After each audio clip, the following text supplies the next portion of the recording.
Ndipo sasa tunamshuhudia basi kijana Li Huchong anaingia pale na wanafunzi wenzio wanashukuru sana kumuona. Shania amenuna baada ya kumuona, maana yake mara ya mwisho hawakuachana vizuri. Kaka sasa nani amekuruhusu kutoka kule mlimani kuja huku wewe? Kwa kawaida kama shule yetu inapata shida kama hii, inabidi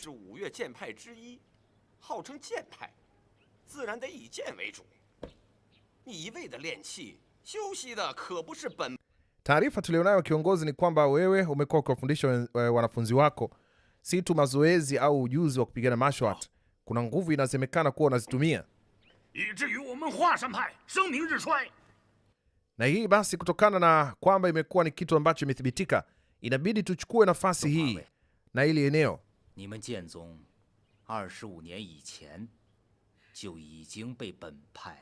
Akawambia, jamani, mimi sijui hizi taarifa nyinyi mlizitoa wapi, lakini ningependa kusema tu kwamba hakuna kitu cha namna hiyo. Hata hivyo ningependa kujua basi, kwani mlikuja hapa kwa ajili gani? Mmekuja hapa kuleta shida, mavurugu au ni nini maana yake? Maana yake vitu mnavyoviongea pia hata ukivifikiria havileti maana halisi. Wakaanza kucheka. Yaani sisi tumekuja hapa kukuambia vitu unavyofanya, halafu wewe unaanzisha kabisa kutuonesha kwamba sisi hatuna maana. Inaonekana ndio maana kiongozi wetu Zua ameona kabisa kwamba akija kuongea na wewe mwenyewe lazima mtazozana. Kabidi Yu Bichen kucheka. Unajua iko alichosema kinaonesha kidogo kuna hali ya sintofahamu. Na kuna kitu hakijakaa sawa. Kwamba unamaanisha nini? Sisi ni feki au tumejiamulia? Siwezi kuzungumza sana kuhusiana na chochote. Sisi tunasikiliza nyinyi mnachosema. Kiongozi, kwani ulikuwa unasemaje? Nafikiri hiki kitu kimekaa serious. Sasa mimi natoa maelekezo. Kama kuna shida yoyote mimi nitaongea na kiongozi wenu Zuo moja kwa moja. Baada ya hapo itafahamika, tutafanya maamuzi. Sasa kiongozi, umeamini kile nilichokuwa nasema? Ndio maana nikasema swala lote linalohusiana na maamuzi wanayoyataka hawa, mimi nitaongea na huyo kiongozi wao mwenyewe ili aweze kunielezea vizuri.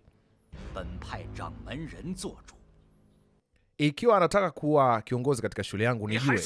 Wewe Yu Bichun, ni nini hicho ambacho unaonesha kabisa kwamba wewe unang'ang'ania? Inaonekana kabisa unang'ang'ania madaraka wewe. Jamani viongozi, kwa nini tufikie hali ya kuvutana? Mimi nafikiri inatakiwa ifike mahali tuelewane. Tuelewane sio? Unajikuta na wewe ni shujaa sana, unasimama kwa sababu mume wako yuko hapa Unajaribu kumtetea au ni nini sasa? Unataka kututishia? Kijana akaongea pale nje. Ikiwa basi mnajiona nyinyi mnajiweza, simje nje huku tupigane, sisi na nyie tupigane. Hawakujua kama Li Huchong amekuja. Wanafika pale sasa, wanawakuta pale nje. Ni nani kati yenu alikuwa ameongea hayo? Ni mshenzi gani huyo kati yenu alikuwa ameongea hayo? Ni wewe ndio unayeongea sasa? Tunashindwa kuelewa inakuwa vipi sasa unasema kuna nani aliyeongea? Vijana wengine wote walicheka. Ikawa sasa kama kijana mzee amezaraulika. Chongwe, usiwe na usikose watu wazima nidhamu. Kumbe wewe kashenzi, unatafuta shida. Alianza kumwoneshea kijana mbwembwe. Sasa angalia, kijana ameshafundishwa mbinu za kitofauti, kwa hiyo ana unyama fulani ambao anaujua. Lakini kumbe wakati wao wanafanya hayo, basi Master Yu hakuwa mbali. Tunaona ananyemelea kidogo pale, kuna kitu kama anakitafuta hivi kujua kitu fulani. Sasa angalia, alianza kumpatia jinsi ambavyo mwamba anapambana, na mbinu ambazo anatumia ni zile alizofundishwa na master wake pia. Walijaribu kutumia kila njia ili kusudi waoneshe unyama wao, lakini kijana huyu ana ujuzi wa aina yake. Alianza kumtandika vipigo vile vya aibu.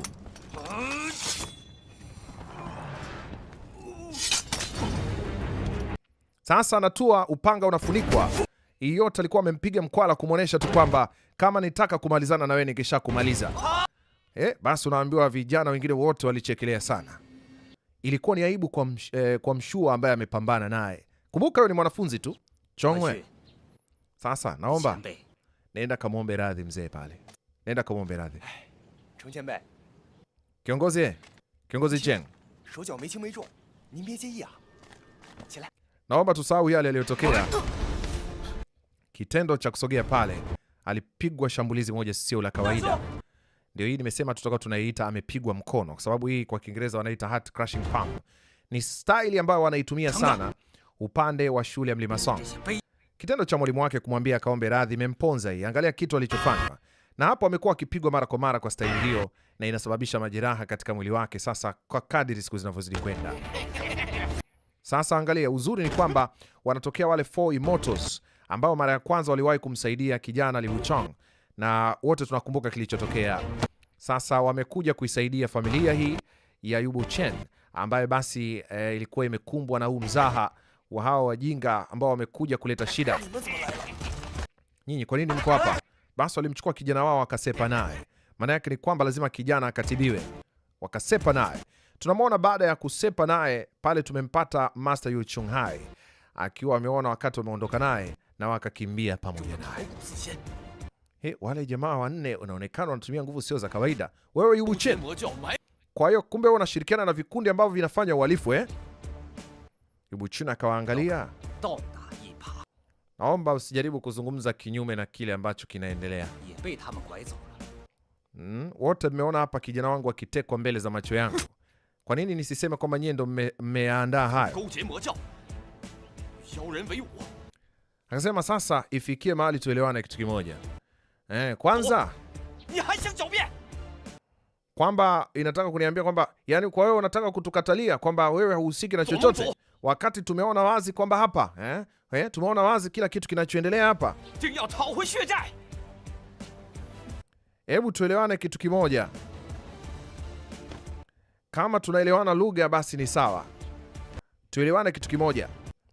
Tumejionea sisi kilichoendelea, mwenzetu ameuawa tukiwa tunatazamana hapa.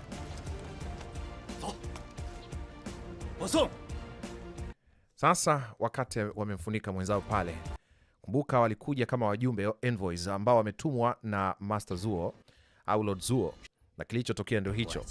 Unajua tatizo ni kwamba hawa wote wamekuja kwa ajili ya kujaribu kufanya chokochoko tu, na hii yote ni kwa ajili ya urithi unaohusiana na familia ya rafiki zetu ambao wamepatwa na shida, familia ya Lipingzi. Na kweli hiki ambacho walijaribu kukifanya hapa sasa, na Chong pia wamemwadhibu kwa kiwango cha juu sana. Atakuwa na majeraha makali sana. Basi kwa kawaida nilikwambiaga kwamba ukipigwa ile style ya mkono, ukapigwa ni kwenye kifua kwa style ile, ni ngumu sana kusurvive. Yani wengi huaga wanakufa. Kwa sababu hiyo style kwa hizo watu wa martial art ni kwamba inaweza kuharibu mishipa na mifupa yote katika eneo la kifua. Sasa wauni wameshajipanga kinoma. Wamejipanga kinoma, walikuwa wameenda kummaliza yule mwalimu yule ambaye anaitwa Yu Buchen. Sasa kijana wake akaingilia kati, na kilichotokea ni kwamba Li Wuchang baada ya kuingilia kati, mwalimu akamwambia kamaombe radhi mzee pale. Sasa angalia. Hawa 4 Immortals wameamua kumchukua kijana wao, ambapo mara nyingi nafikiri mara ya mwisho nakumbuka wanafanya kazi chini ya Mistress Ren Yinyin. Baada ya yule babu kufa basi hao wamebaki. Na mara nyingi wametumwa na Ren Yinyin kumsaidia kijana pale anapopatwa na magumu yoyote. Wana uwezo na ujuzi wa hali ya juu sana katika kuhakikisha mtu anarejea katika hali yake ya kawaida. Lakini tunaona porini kule akiwa amejificha Master Yu Chunghai anatazama kwa mbali kwamba hawa wanafanya kitu gani, ni nini kinachoendelea. Baada ya muda tunaona Master Yu Chunghai anamchukua kijana anaondoka naye, wale wanne wakiwa wanatazama. Aisee, nimekutafuta sana, sasa imefikia wakati nimekupata. Nafikiri huu ndio wakati tumekutana tena, nimalize kazi. Akatazama huku na huku akiwa anaamini amebaki peke yake. Kijana unajikuta unajua sana unadhani utanichezea triki tena. Leo nitavunja miguu yako, nitahakikisha utaweza kufanya kitu tena. Akawa ameandaa mkono tayari.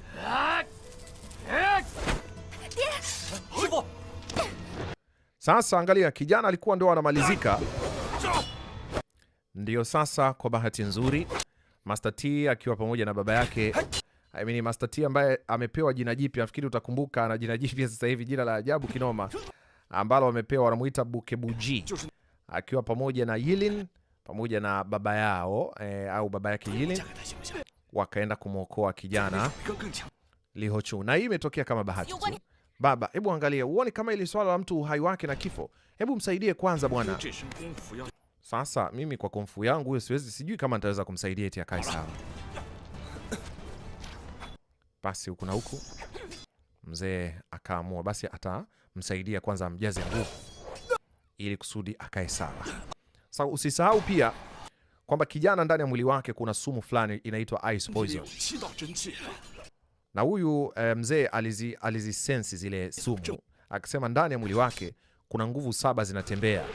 Kwa hiyo sijui sana pita kwenye nguvu gani ili nimsaidie. Na usisahau pia kwamba kijana Li Hongchu ana siku 100 za kuishi.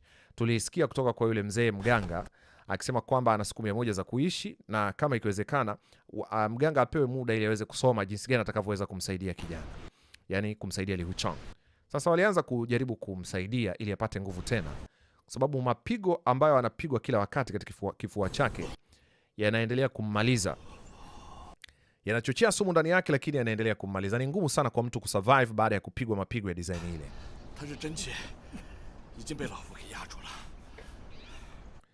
Hatimaye basi mzee akasema angalau nimeweza kuzuia kidogo baadhi ya nguvu ambazo zinaweza kumwathiri, lakini kwa nini bado kuna kama vile hali ambayo inampata ni kama inakataliana na ninachofanya kidogo. Kijana akatapika damu, alafu ndo akazidiwa kabisa. Akawaambia mnirudishe haraka katika shule yetu Mlima Hua. Basi yule mzee baada ya kusikia vile, binti akamwambia baba, fanya anachosema, nitakasirika. Basi baba anampenda kweli binti yake, akamwambia sikiliza nikwambie, si nitasema chochote, basi sikia nikwambie, mimi nitambeba mpaka shuleni kwao.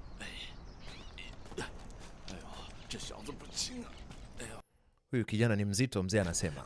Taratibu akaanza kujivuta. Haya, anatoa shoutouts kwa kaka Vis pamoja na mwanadada Rehema Masawe, au ni members wetu hao ambao pia wamejiunga muda kidogo. Rehema ni wa miezi 8 sasa. Na tunaye pia new member ambaye yeye tunaye, nafikiri tunaye muda mrefu naye sasa, anakaribia kuimaliza wiki. Mmoja kati ya watu wetu wa nguvu sana ambao hawa siwezi kuacha kuwajulia hali na kuwatakia heri kila mara, kwa sababu ni watu ambao wamekuwa wakisikia ujumbe au matangazo kutoka hapa na wamekuwa wakiyafanyia kazi. Big up sana kwenu, shoutouts kwenu pia. Endelea kuhakikisha mnaendelea kuwa sambamba na sisi. Mara kwa mara ninapo upload videos huwa naanzia kuwapa kwanza members nafasi ya kuzitazama. Mzee sasa amemfikisha kijana pale, wakawa wanapiga story. Ndio kwa mara ya kwanza amefika mbele za Yu Buchen, na mzee alipomtazama alifurahi sana kuona huyo ndio mzazi wake na Yilin. Sawa, karibuni sana, ingawa sijui kama sasa mtakaa sana au tuandalie sehemu ya kulala. Hapana, sisi inabidi lazima turudi. Mzee kashachoka kinoma, akambeba kijana mpaka huku, anatamani asirudi tena. Kiongozi Yu, basi nafikiri ilibidi nimwokoe brother Li Hongchu. Baada ya kumwambia baba amlete hapa, naamini kwamba ataendelea salama. Wakaagana vizuri pale. Mzee anatamani aendelee kubaki, lakini ndio haiwezekani tena. Sasa hali ya hewa pia ilikuwa inabadilika. Kijana Li Hongchu kila anapolala inakuwa kama basi picha au taswira ya mrembo Ren Yinyin inamjiajia. Unakuta anaona kama wako pamoja katika ngalawa, sijui ndo mashua hiyo. Wako pamoja katika mashua. Ni kama wako pamoja, binti anapiga muziki. Na zamu hii nafikiri sio Ren Yinyin, lakini zamu hii alimuona kama ni Ren Yinyin. Aliposogea akashangaa anamuona Shania. Sasa anamsema katika ndoto, Shania. Wazazi wako pale wanasikia, wewe na Li Pingzi, nyinyi wote wawili, Shania, nyinyi wote wawili. Anaongea ndotoni. Akawa anaongea wote, sasa wako pale wanasikia kila kitu. Kusema yeye. Sasa unaona anachanganya. Ren Yinyin ni mwingine na Shania ni mwingine. Kwa kuna muda anakuwa kama anamuona Ren Yinyin, afu kuna muda anamuona Shania. Basi Shania kamind akaondoka pale, sababu anakuwa sasa anaona kama mbona jamaa tena anataja mwanaume mwingine. Sasa hiki ndicho ambacho anaona katika usingizi wake. Ni kama sehemu fulani hivi yenye alizeti, shamba hivi kubwa, alafu anaona kama mtu anapita, anagusa design hiyo. Yani ndio kitu ambacho kinamjia katika akili. Na anamuona binti Ren Yinyin. Huyu ndio Yinyin mwenyewe. Binti mrembo sana. Ghafla yule mtu ambaye anafanya mashambulizi kwa ghafla, ambaye mara ya mwisho tuliona aliiba ile token katika familia ya Lan Fenghuang. Tunamwona akimvamia Ren yenyewe. Sasa nini kitakachotokea? Ngoja tutaona. Naona sasa tayari shule yetu imeanza kupatwa na majanga. Mama anasema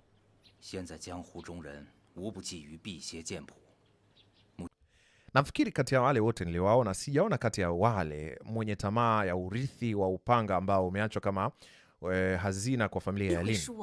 Isipokuwa naona hao wametumwa tu, na aliyewatuma ndo mwenye tamaa. Si rahisi sana kupata ufumbuzi juu ya hili jambo bila muhusika mwenyewe kuongea. Sasa utakapo ukisubiria, alafu itakuwaje? Mimi ni mwanaume bwana, najua ni wapi pa kuegemea.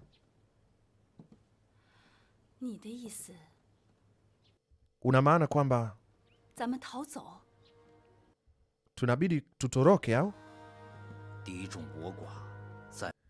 Unajua wale ni wengi, hatuwezi kuwaepuka. Ikiwa wataamua kuja hapa, ni ngumu sana kupambana nao wote wale. Kwa hiyo lazima watatuzidi. Lakini si unaona pia sasa Li Huchong jinsi alivyojeruhiwa, huenda asifanikiwe kupona haraka. Wakaanza kujadiliana pale.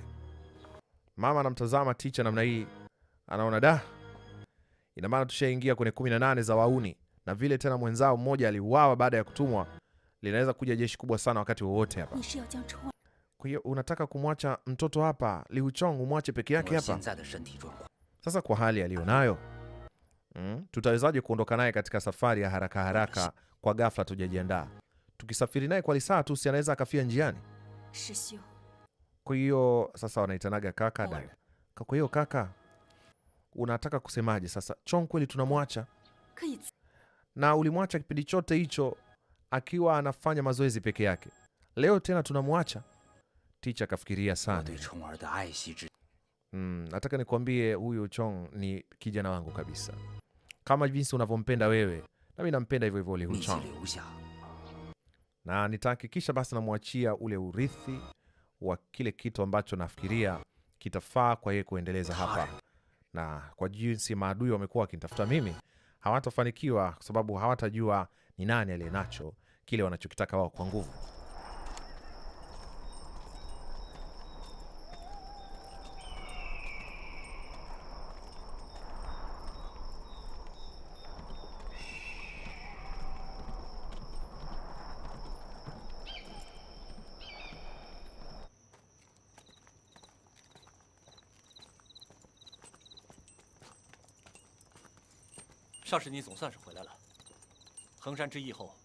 Hatimaye sasa umerejea. Tulikuwa na wasiwasi sana. Na kusalimu Mistress Lan. Ni nini ambacho kimekuleta hapa? Kila kitu kiko sawa mkuu. Wanamwongelesha Dongfang Bubai pamoja na bibie Lan Fenghuang. Kwa hivyo basi karibu sana. Nafikiri unajua kwamba ni kama dadangu. Wanamwongelesha jamaa aliyekuja. Hatimaye merejea. Sasa nafikiri kuna baadhi ya vitu hatujazungumza, lakini tunayo nafasi ya kuzungumza hapa. Huyo anaitwa Zuchi. Nafikiri ikiwa unahitaji kumjua utamjua zaidi. Habari zenu jamani. Zuchi akasalimia. Kama mnavyomuona si muongeaji sana, lakini tunampa nafasi ikiwa mnataka kupiga story, mtapiga story baadaye. Tafadhali karibuni. Basi wakaingia pale. Lakini nyuma akabakia Dongfang Bubai. Zuchi akawa amebaki na kijana pale nyuma ambaye ni bodyguard wa Dongfang Bubai. Haya, tunaangalia sasa hapa tayari mwalimu alishaamua na mke wake kwamba watimue. Nje wanafunzi wako pale, je, wao wataenda wapi? Tayari wameshajua kwamba wamechokonoa vita ambayo wakati wote inaweza ikalipuka. Ticha akawa ameamua saa asimame mbele ya vijana wote akiwa na makusudi ya kusema jambo. Akisema sasa nisikilize. Dayu, najua kama mnaelewa jambo muhimu kuliko yote sasa ni kukaa katika kutenda haki. Mimi natakiwa niende Mlima Song sasa hivi bila kupoteza wakati, niende nikaongee na Lord Zuo. Kwa hiyo wewe utabaki hapa na wajibu wa kulinda hapa uko kwako sasa. Akamwachia majukumu. Akamwambia mama naye akaongea akamwambia Dayu, kama unavyoona Li Huchong yuko katika hali mbaya. Na sasa maadui wanaweza kufanya chochote wakijua sisi hatuko hapa. Hakikisheni hamtajiingiza katika mkumbo kuuawa vibaya bila sababu. Akasema mimi nitahakikisha namwangalia kaka vizuri na kama mlivyotuachia ujumbe, tutafuata utaratibu na maelekezo mliotupatia.